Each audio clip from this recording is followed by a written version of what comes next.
2014 నుంచి ఇప్పటి వరకు కేంద్రం నుంచి తెలంగాణకు వచ్చిన నిధులు ప్రాజెక్టులపై తాము చర్చకు సిద్ధమన్నారు BJP MLA Payal Shankar.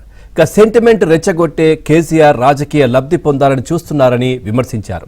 చచ్చిపోతున్న BRS ను బతికించుకోవడానికి మళ్లీ చంద్రబాబును అడ్డుపెట్టుకుని కేసీఆర్ కొత్త డ్రామా ఆడుతున్నారని అంటున్న బీజేపీ ఎమ్మెల్యే పాయల్ శంకర్ తో మా correspondent Rajesh face to face ఇప్పుడు చూద్దాం.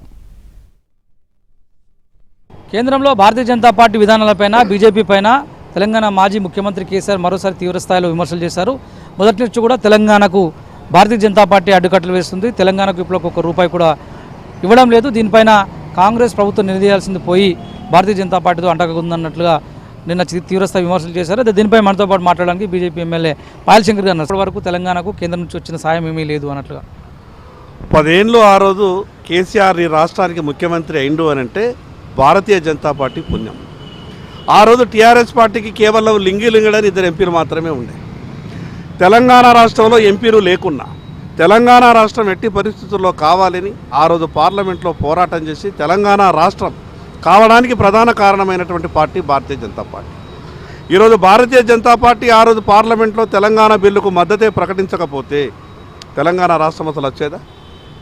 కేసీఆర్ చేసినటువంటి పాపాలన్నీ తెలంగాణ రాష్ట్రంలో ప్రజలంతా కూడా చర్చించుకుంటున్నారని ఏదో మళ్ళొకసారి సెంటిమెంట్ని రగిల్చి ఆ రకమైనటువంటి రాజకీయ లబ్ధి పొందాలని ఈరోజు కేసీఆర్ గారు కేంద్ర ప్రభుత్వం మీద నరేంద్ర మోడీ గారి మీద ఆరోపణలు చేసేటటువంటి ప్రయత్నం చేస్తున్నారు. నిజంగా మీరే కదా ఈ రాష్ట్ర ఆనాటి ముఖ్యమంత్రిగా ఉన్నటువంటి ఈనాటి మాజీ ముఖ్యమంత్రి కేసీఆర్ కదా తెలంగాణ రాష్ట్రానికి నరేంద్ర మోడీ గారిని ఆహ్వానించి మీరు ఒక గొప్ప ప్రధానమంత్రి, మా రాష్ట్రానికి కావాల్సినటువంటి పూర్తి సహకారాన్ని అందిస్తున్నారు, నేను ఎప్పుడు కూడా ఇటువంటి మంచి ప్రభుత్వాన్ని కేంద్రంలో చూడలేదు, గొప్పగా పొగిడింది ఆ రోజు కేసీఆరే కదా. ఈరోజు మళ్ళీ తెలంగాణ రాష్ట్రంలో టీఆర్ఎస్ పార్టీ మనుగడ సాధించడమే కష్టమవుతున్నటువంటి తరుణంలో మళ్ళొకసారి సెంటిమెంట్ని రగిల్చి రాజకీయ లబ్ధి పొందాలని కేసీఆర్ గారు ఆలోచిస్తున్నట్టు అనిపిస్తూ ఉన్నది. కేంద్రం నుంచి తెలంగాణకు అసలు ఒక్క రూపాయి సాయం కూడా అందలేదు. అప్పట్లో మేము అధికారంలో ఉన్న సందర్భంలో కొట్లాడి అంతో ఇంతో కొన్ని అనుమతులు తెచ్చుకున్న పర్టికులర్ ప్రాజెక్టుకు సంబంధించి పాలమూరు రంగారెడ్డి ఎత్తిపోతల పథకానికి సంబంధించి మేము అనుమతులు తెచ్చుకుంటే చంద్రబాబు నాయుడు వెళ్ళి అడ్డుకట్ట వేశారు. చంద్రబాబు నాయుడు వేసిన కుతంత్రాలకు కేంద్రం అడ్డుకట్ట వేస్తుంది, తెలంగాణ చిన్న చూపు చూస్తున్నటువంటి విమర్శలు కూడా చేశారు. గతంలో ఉన్నటువంటి కేంద్రంలో ప్రభుత్వం ట్రిబ్యునల్ వేయలేదు. భారతీయ జనతా పార్టీ ఈరోజు తెలంగాణ రాష్ట్రానికి ఎక్కడ అన్యాయం జరగద్దన్నటువంటి ఆలోచనతోని బ్రిజేష్ కుమార్ ట్రిబ్యునల్ వేసినాం. ఆ ట్రిబ్యునల్ వేసినటువంటి కారణంగానే ఈరోజు తెలంగాణకు రావాల్సినటువంటి అన్ని హక్కులు కూడా వచ్చేటటువంటి అవకాశం ఉన్నది.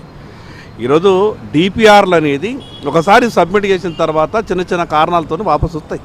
ఒకసారి డిపిఆర్ వాపసు వచ్చినంత మాత్రాన ఏదో కొంపలు మునిగిపోయినట్టు దాన్ని ఏదో కేంద్ర ప్రభుత్వం మీద నెపవేసి రాజకీయ లబ్ధి పొందాలనుకునే ప్రయత్నం చేస్తే తెలంగాణ ప్రజలంతా అమాయకులు కాదు. ఏమైంది? ఈరోజు తెలంగాణ రాష్ట్రం 8.5 లక్షల కోట్ల అప్పులు కాంగ్రెస్ టీఆర్ఎస్ 2 పార్టీలు కూడా కలిసి తెలంగాణ రాష్ట్రాన్ని నిండా ముంచినాయి. టీఆర్ఎస్ నేతలతోని భారతీయ జనతా పార్టీ చర్చకు సిద్ధమా? తప్పకుండా అంకెలతో సహా ఎప్పుడు ఎన్ని ఇచ్చినాం, ఏ రకంగా ఇచ్చినాం, ఏ బడ్జెట్లో పెట్టినాం, ఎందుకు ఆ రోజు ఈ రాష్ట్ర ప్రభుత్వం టీఆర్ఎస్ ప్రభుత్వం కేంద్ర ప్రభుత్వం అన్ని పథకాలలో చేరలేదు, రైతులకు ఏ రకంగా అన్యాయం చేసింది, ఏ రకంగా రాష్ట్ర ప్రయోజనాలను దెబ్బతీసింది, అన్ని విషయాల మీద మేము చర్చించడానికి సిద్ధంగా ఉన్నాం. మొత్తానికి ఇదే పరిస్థితి. కెమెరామ్యాన్ రెడ్డి శేఖర్తో రాజేష్, ఏబిఎన్ ఆంధ్రజ్యోతి, హైదరాబాద్.